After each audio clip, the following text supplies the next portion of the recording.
Hello students, how are you? Hope you all are doing well. Previous class में हमने education topic को finish किया है। आज हम हेल्थ से स्टार्ट करेंगे। Health is also a very important investment. What is a health firm maximise profit? Do you think any firm would be induced to employ people who might not work efficiently as healthy worker because of ill health? कोई भी firm जो होती है वो हमेशा healthy workers को ही appoint करना चाहती है। इसलिए हर फर्म में जब भी आपका अगर इंटरव्यू के बाद का सिलेक्शन होता है तो आपको अपना जो है मेडिकल सर्टिफिकेट वहाँ पे जमा करना होता है, सो दैट कि उनको पता चले कि आप हेल्दी हैं। अगर आप हेल्दी हैं तभी आप उस इंडस्ट्री के लिए, उस फर्म के लिए अच्छे से काम कर सकते हैं, एफिशिएंट काम कर सकते हैं। The health of a person help him to realise his her potential and the ability to fight illness.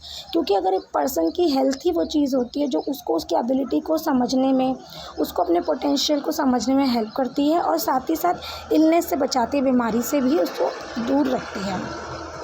He shall will not be able to maximise his output to the overall growth of the organisation. अगर वो बीमार है तो वो अपना overall जो है वो ऑर्गेनाइजेशन को नहीं दे सकता। Indeed health is an indispensable basis of realizing one well-being. Henceforth, improvement in the health status of the population has been the priority of the country. क्योंकि हेल्थ बहुत इंपॉर्टेंट है, इसीलिए हेल्थ जो है वो स्टेटस को इम्प्रूव करना वो हमारे देश की सरकार का काम है। Our national policy to aims at improving the accessibility of health care, family welfare, nutritional service with a special focus on the under privilege segment of the population. इसीलिए हमारी गवर्नमेंट ने ऐसी कुछ नेशनल पॉलिसीज़, ऐसी कुछ AIIMS, कुछ improvements की हैं जिससे कि जो हमारे देश की पॉपुलेशन है, ख़ास तौर पे वो जो अंडर प्रिविलेज है, जिन तक ये हेल्थ केयर फैसिलिटीज़ नहीं पहुंच पाती, वो भी इस दायरे में आ सके। Over the last 5 decades, India has built a vast health infrastructure has also developed the manpower required at primary, secondary and tertiary sector in government as well in private sector. India ने पिछले कई सालों में अपना health infrastructure को बहुत build किया, develop किया है, ताकि प्राइमरी, सेकेंडरी और टर्शियरी सेक्टर में, गवर्नमेंट और प्राइवेट दोनों ही सेक्टर में जो है अच्छी man power, healthy man power मिल सके।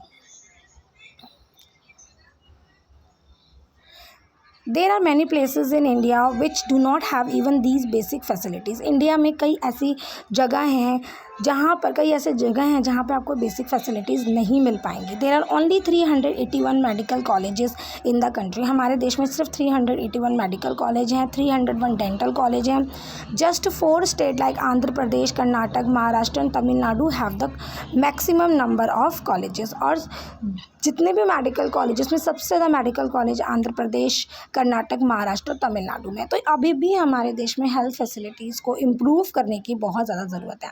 इसके अलावा टेबल 2.2 आप देख रहे हैं, यहाँ पे 2013, 14, 15, 16, 17 का पूरा इंफ्रास्ट्रक्चर दिया हुआ है।